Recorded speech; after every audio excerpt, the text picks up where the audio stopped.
بسم اللہ الرحمن الرحیم۔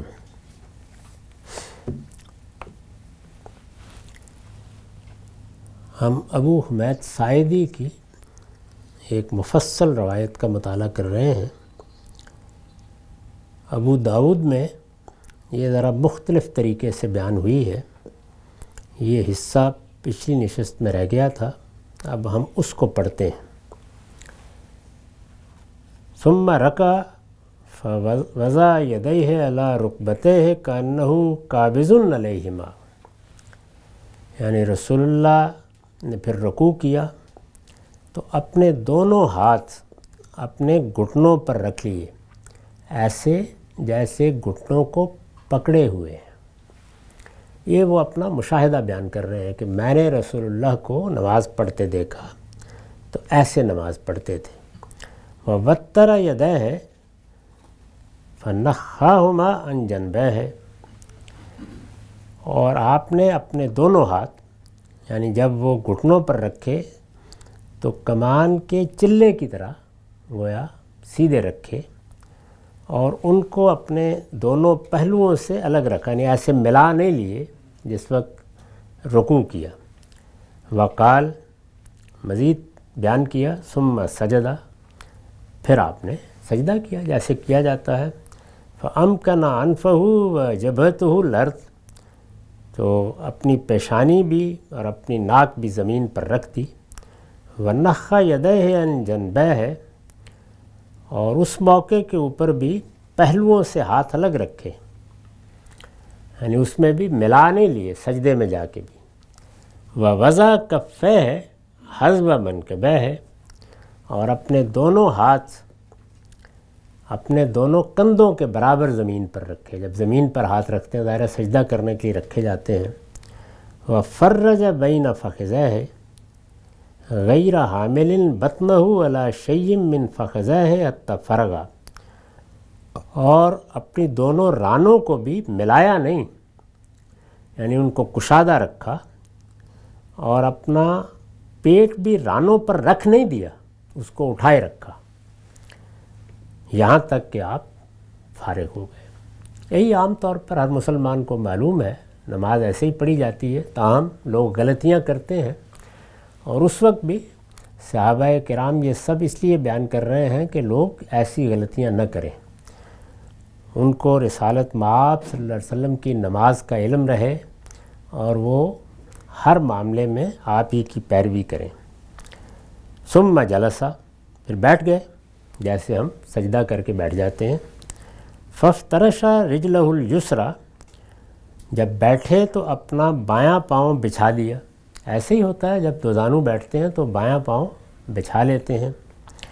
واقبل بصدر الیمنی علی قبلتہ، اور جو دائیں پاؤں کا پنجہ ہے ظاہر ہے اسے اٹھا لیتے ہیں تو اس کا پنجہ گویا قبلے کی طرف کر دیا۔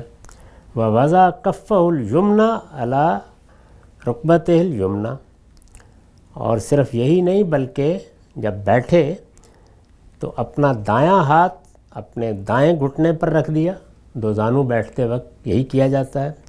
وَكَفَّهُ الْيُسْرَى عَلَى رُكْبَتِهِ الْيُسْرَى، اور اپنا بایاں ہاتھ اپنے بائیں گھٹنے پر رکھ دیا۔ اور اس کے بعد جو ایک مزید بات بیان کی وہ یہ کہ وَأَشَارَ بِإِصْبِعِهِ یعنی السَّبَابَةَ، اور پھر اس موقع کے اوپر آپ نے اپنی انگلی سے اشارہ کیا۔ وَإِذَا قَعَدَ فِي الرَّكْعَتَيْنِ قَعَدَ عَلَى بَطْنِ قَدْمِهِ الْيُسْرَى، بیٹھے وقت آپ بیٹھے یعنی جب آپ دو رکعتوں میں بیٹھے تو آپ اپنے بائیں پاؤں کے نچلے حصے کے اوپر بیٹھے، جب اس کو بچھا لیتے ہیں تو اسی پر بیٹھتا ہے آدمی۔ وَنَصَبَ الْيُمْنَى، اور دایاں آپ نے کھڑا رکھا۔ وَإِذَا كَانَ فِي الرَّابِعَةِ أَفْضَى بِوَرَكِهِ الْيُسْرَى إِلَى الْأَرْضِ وَأَخْرَجَ قَدَمَيْهِ مِنْ نَاحِيَةٍ وَاحِدَةٍ، اور جب چوتھی رکعت میں بیٹھے یعنی دو رکعتوں میں تو اٹھ جاتے ہیں بیٹھ کے، تو پھر گویا آپ نے اپنے سرین پر اپنے آپ کو ٹکا لیا، یعنی بایاں پاؤں بھی آگے کی طرف نکال لیا، اس کو بھی زمین پر اس طرح نہیں رکھا، یعنی گویا یوں سمجھ لیجئے کہ زمین پر جیسے بیٹھ جاتا ہے آدمی، اور ایک ہی طرف دونوں پاؤں نکال لیے، ایک ہی جانب دونوں پاؤں آپ نے نکال لیے۔ تو یہ گویا رسالت مآب صلی اللہ علیہ وسلم کی نماز کو انہوں نے بیان کر دیا۔ اب بہت 2-4 روایتیں باقی رہ گئی ہیں جن میں اسی طریقے سے نماز کے اعمال بیان ہوئے ہیں۔ تو اس کے خلاصے کو پہلے سمجھ لیجئے کہ یہ نماز وہی نماز ہے جو ہم پڑھتے ہیں۔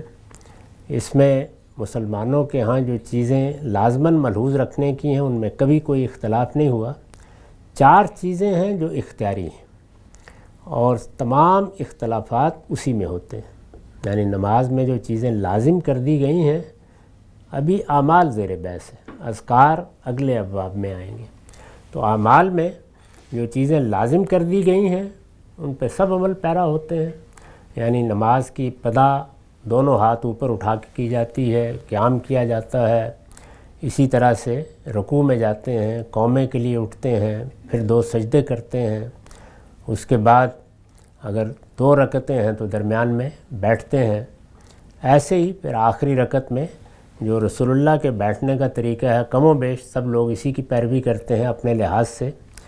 تو یہ سب چیزیں تو لوگوں کے ہاں معروف ہیں۔ تو وہ چیزیں جن میں رسول اللہ نے معاملے کو اختیاری رکھا، اس سے پیچھے بھی سب روایتیں ہم پڑھ چکے ہیں، ان میں ایک چیز رفع یدین ہے۔ یعنی جب کبھی بھی اللہ اکبر کہا جاتا ہے تو پہلی مرتبہ تو ہاتھ بھی اٹھانے ہیں، وہ لوگوں کے لیے لازم ہے، وہ نماز میں داخل ہونے کی علامت ہے۔ اس کے بعد خواہ نماز میں اللہ اکبر کہا جائے، خواہ عیدین کے موقع پر تکبیریں کہی جائیں، خواہ جنازے کے موقع پر کہی جائیں، ہر جگہ رفع یدین اختیاری ہے۔ آپ چاہیں تو کر لیں، چاہیں تو نہ کریں، وہ لوگوں پر چھوڑ دیا گیا ہے۔ اسی کو یہ سب روایتیں بیان کر رہی ہیں۔ ہمارے ہاں جو فقہی مکاتب فکر قائم ہوئے ان میں بعض لوگوں نے ترجیح دے دی کسی ایک صورت کو، اور آہستہ آہستہ وہی ترجیح بحث و نزاع کا باعث بن گئی۔ ہمارے ائمہ میں سے امام مالک کے ہاں یہ بات بالکل واضح، بالکل صاف ہے۔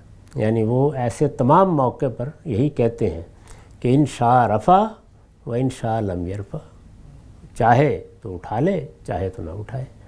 تو تکبیرات کے جتنے مواقع ہیں، خواہ وہ عام نمازوں میں ہیں، خواہ وہ عیدین میں ہیں، خواہ وہ جنازے میں ہیں، ان سب میں یہی قاعدہ ہے۔ دوسری چیز ہاتھوں کا باندھنا ہے۔ یعنی ہم قیام کی حالت میں ہاتھ باندھتے ہیں، اس میں بھی کوئی پابندی نہیں کی گئی، پسندیدہ یہی ہے کہ ہاتھ باندھے جائیں۔ رسالت مآب صلی اللہ علیہ وسلم کا عمل بھی یہاں بیان ہوا، آگے بھی بیان ہوگا، اس میں یہی ہے، لیکن یہ واضح ہے بالکل کہ اس کو بھی لوگوں کے اختیار پر چھوڑ دیا گیا ہے۔ وہ اپنے لحاظ سے ایسا کرنا چاہیں تو کر سکتے ہیں، اس میں بھی کوئی معنی نہیں۔ تیسری چیز یہ ہے کہ جب ہم اتحیات کے لیے بیٹھے ہوتے ہیں، تشہد میں بیٹھے ہوئے ہوتے ہیں، تو دعا کرتے ہیں، وہ دعاؤں کے لیے خاص ہے۔ تو دعاؤں کے باب میں دونوں طریقے ٹھیک ہیں۔ آپ دعا کر رہے ہیں تو دعا کریں، چاہیں تو ہاتھ اٹھا لیں، چاہیں تو نہ اٹھائیں۔ یعنی عام دعاؤں میں بھی یہ لازم نہیں ہے کہ دعا ہاتھ اٹھائی کے کی جائے گی، یہ بھی اختیاری معاملہ ہے۔ آپ ہاتھ اٹھا کے بھی دعا کر سکتے ہیں اور آپ ہاتھ اٹھائے بغیر بھی دعا کر سکتے ہیں۔ اللہ تعالیٰ کی بارگاہ میں عرض کرنا ہے۔ نماز میں اگر ہاتھ اٹھانے کی خواہش ہو تو اس کی علامت یہ انگلی اٹھانا یہ بنا دیا گیا ہے۔ یعنی رسول اللہ صلی اللہ علیہ وسلم دعا کے لیے اس طرح گویا ہاتھ اٹھاتے تھے۔ اگر وہاں ہاتھ اٹھا لیے جائیں تو تشہد کی وہ حالت نہیں رہے گی، تو اس میں یہ گویا اس کے متبادل کے طور پر کیا گیا۔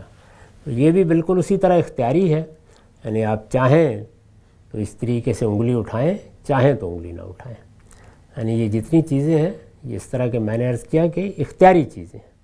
تو اختیاری چیزوں کے باب میں نہ کوئی تشدد برتنا چاہیے، نہ اس کی بنیاد پر کوئی فرقے بنانے چاہیے۔ ان کے بارے میں لوگوں کو تعلیم دینی چاہیے کہ اللہ کے پیغمبر نے کچھ تنوع رکھا ہے، یعنی بعض چیزوں کو لوگوں پر چھوڑ دیا ہے۔ اس کی بہترین مثال تہجد کی نماز ہے۔ یعنی اس میں رسول اللہ صلی اللہ علیہ وسلم نے ایک ہی طریقہ اختیار نہیں کیا، بلکہ اگر روایات کا استقصاء کیا جائے وہ آپ کی نماز ہے اور روایتوں ہی سے معلوم ہوئی ہے، تو 4-5 طریقے ہیں جو مختلف وقتوں میں آپ نے اختیار کیے۔ تو ہماری نمازوں میں بھی جیسے آگے ہم دیکھیں گے کہ اذکار میں تو بہت تنوع ہے، لیکن اعمال میں بھی یہ چند چیزیں ہیں جو اختیار پر چھوڑ دی گئی ہیں، آپ ان کو چاہیں تو اپنائیں اور چاہیں تو نہ اپنائیں، ان کے بغیر نماز ہر لحاظ سے ہو جاتی ہے، اور جو باقی نماز ہے یعنی جس میں وہ اعمال لازم کیے گئے ہیں ان کو کسی حال میں بھی چھوڑا نہیں جائے گا، ان میں ادنا درجے کی بھی تبدیلی ہوگی تو وہ بدعت قرار پائے گی۔ وآخر دعوانا الحمدللہ۔